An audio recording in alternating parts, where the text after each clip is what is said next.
Ok, e agora, aproveitando novamente aqui a presença do Eduardo Lúcio, nós vamos falar sobre governo. Por quê? Porque o Brasil, há poucos dias, elegeu um novo presidente da República. Exato. E, concomitantemente com isso, um novo Congresso, né? Novos governadores foram eleitos. Então, estudioso no assunto também, eu queria ter a sua avaliação, inclusive este assunto também está sendo publicado pelo impresso Jornal Exato. Impacto, em relação ao novo governo, novo presidente, do novo governo, a né? composição do novo ministério já com um time de mais ou menos 15 definidos. Exato. O senhor já tem uma avaliação disso? Temos, sim. Obrigado pela pergunta, Oswaldo. Ela é importante para explicar também, para comentar alguns elementos, né? Antes de falar sobre a composição exata do Ministério, vou citar e analisar essa situação, vamos falar só um pouquinho das eleições. Que eleições, hein, que nós vivemos. Que coisa, hein? E que história bonita, né? O povo foi a primeira vez, acho que é a primeira vez na história do mundo, talvez. Grande mídia derrotada pelas redes sociais. Exatamente. Um candidato que há mais de 10 anos atrás não era conhecido, não era visto, ele era o baixo clero do baixo clero, era uma pessoa que não era conhecida, não tinha chances de vencer, e de repente surge do nada. Que história linda é essa do senhor Jair Messias Bolsonaro, né? A sua candidatura é meteórica, né? A forma como ele cresceu tanto usando mídias sociais, basicamente, na verdade, rompendo os grilhões de uma narrativa histórica autoritária, né, uma narrativa histórica que queria impor e ainda tenta impor uma única perspectiva sobre a história do Brasil, sobre o que aconteceu no período de 64 a 85, que eles chamam de ditadura militar, e que hoje está sendo pelo menos questionado, né? Pelo menos questionado. Já existem pessoas que levantam uma série de questionamentos.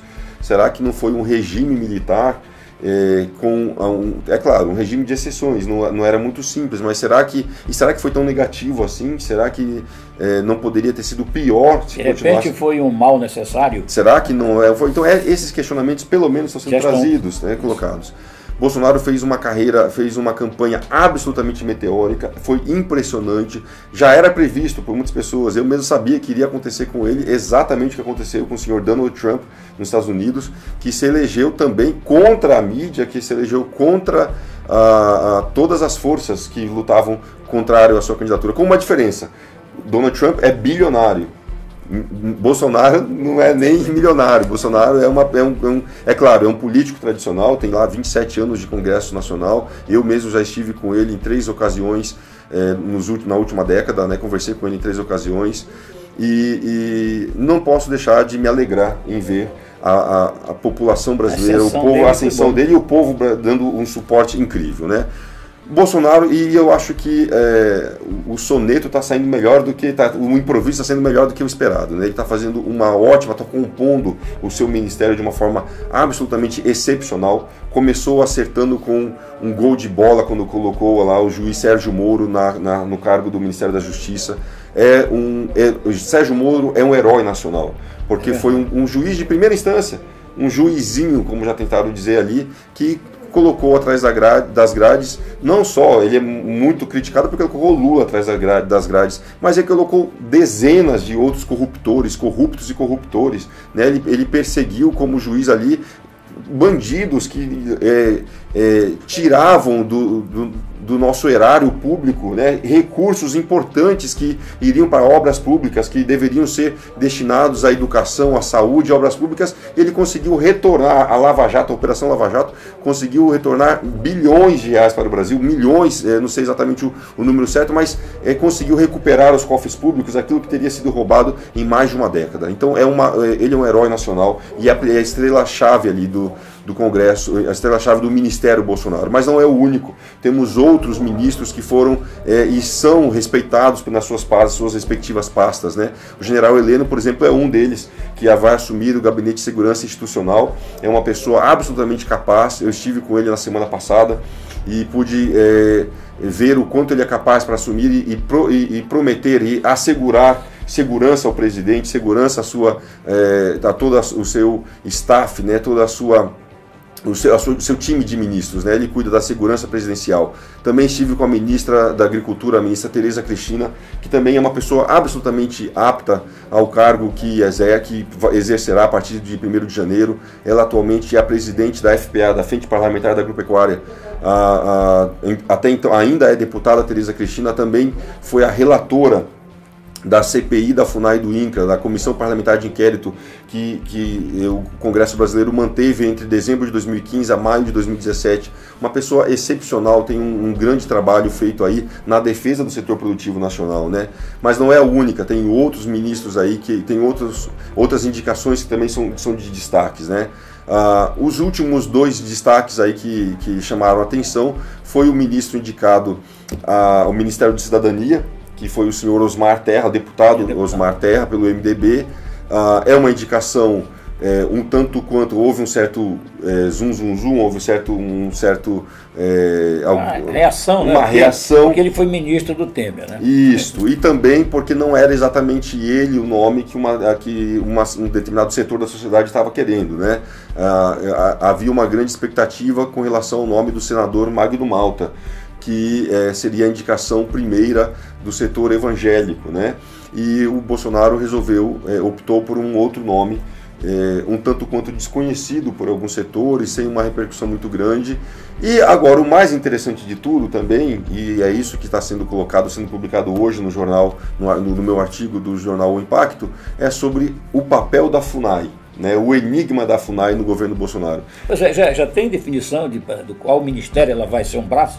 Não tem definição, e isso é muito revelador. Não tem definição ainda, e isso diz muito acerca do problema que será a FUNAI no governo Bolsonaro. Por quê?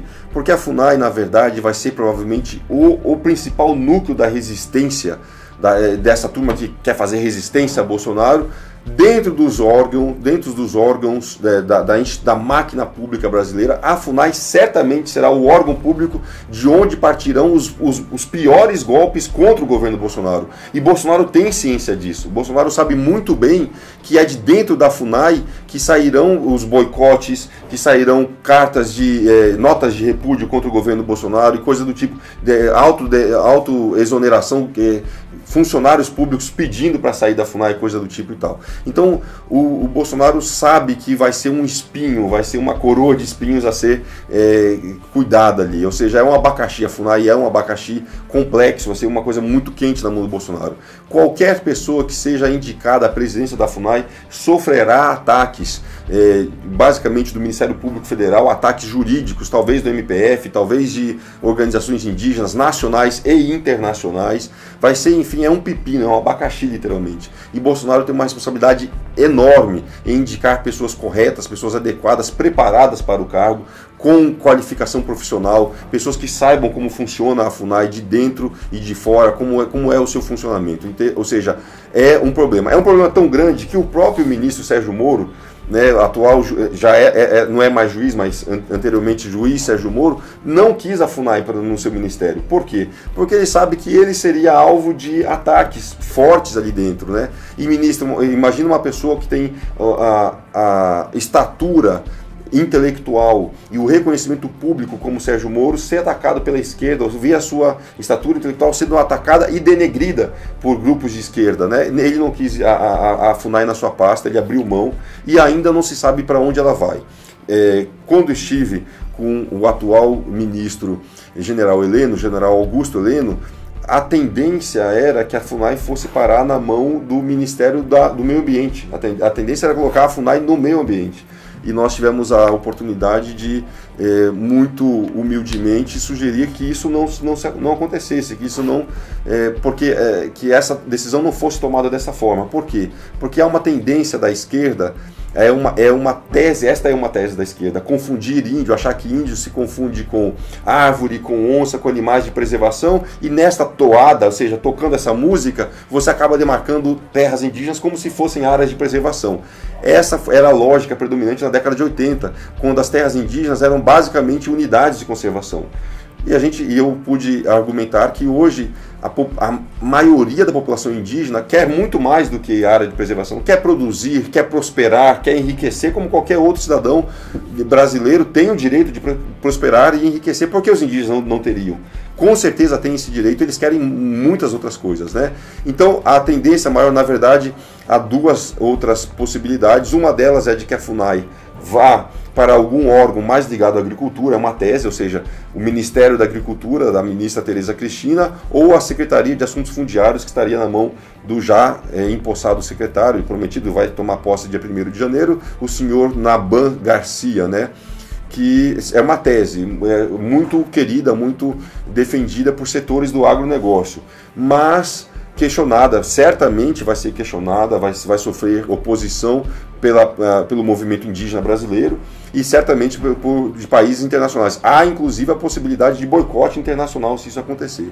Uma outra tese, talvez a última aqui, só para falar um pouquinho dela, seria que tem outras duas que são mais ou menos da mesma linha, eu vou chamar de linha central, né, do centro, que é ou a FUNAI vai para uma secretaria especial da Presidência da República, e daí ficaria diretamente ligado ao presidente Jair Bolsonaro, ou iria para o Ministério de Direitos Humanos, que talvez vá para a mão de uma atual servidora do Senado brasileiro, não vou dizer ainda, mas há essa possibilidade que essa servidora assuma essa pasta ministerial. Vamos aguardar aí os próximos capítulos, né, dessa novela. E, conforme os fatos forem acontecendo, o Edmar estará escrevendo. Né? Será um prazer acompanhar e informar o nosso cidadão aqui, o nosso telespectador e o nosso leitor aqui do Jornal Impacto dessas notícias, com certeza. Ok. Muito obrigado aí pela participação. Eu que agradeço. Vamos em frente. Grande oportunidade, estarei sempre à disposição. É isso. A TV O Impacto sempre levando a melhor informação para você.